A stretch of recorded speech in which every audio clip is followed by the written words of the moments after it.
Assalamualaikum dan salam sejahtera. Petikan diambil daripada Facebook Isham Jalil. Saya ingin baca alasan penghakiman hakim dulu sebelum saya komen lebih lanjut berkenaan kes sahabat saya, Datuk Seri Najib. Beliau telah dikenakan hukuman penjara 15 tahun dan denda RM11 bilion semalam.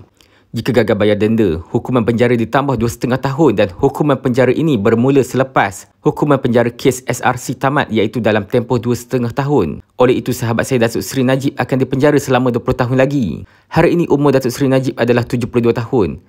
Apabila beliau keluar penjara kelak, umurnya akan mencapai 92 tahun. Kes 1MDB ini adalah besar dan melibatkan ramai orang pelaku dan penjenayah.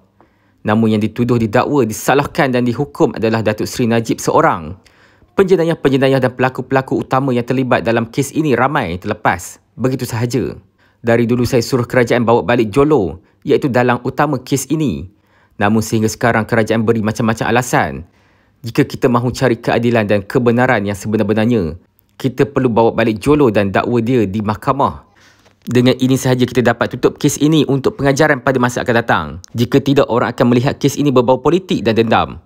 Yang mana penjenayah sebenarnya tidak ditangkap namun bekas Perdana Menteri disumbat dalam penjara selama lebih 20 tahun. Saya harap dan doakan agar sahabat saya Datuk Seri Najib terus cekal.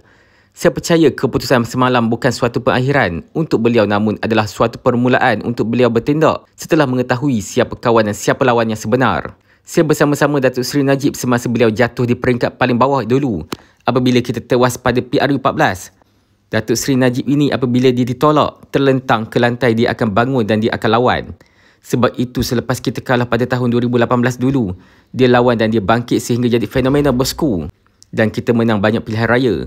Sehinggalah ada orang masukkan dia ke dalam penjara dan selepas itu kita asyik kalah pilihan raya dan terpaksa bekerjasama dengan Anwar dan DAP. Kali ini saya percaya Datuk Seri Najib tidak akan duduk sahaja. Namun dia akan lawan dan dia akan bangkit semula. Beliau memang orang yang gentleman, namun dalam jiwanya tertanam sifat dan naluri seorang fighter. Now he will fight again. Allah menguji dengan cabaran yang besar kepada orang-orang yang mampu menghadapinya dan Allah akan bantu orang-orang yang sabar dan istiqamah dalam perjuangan.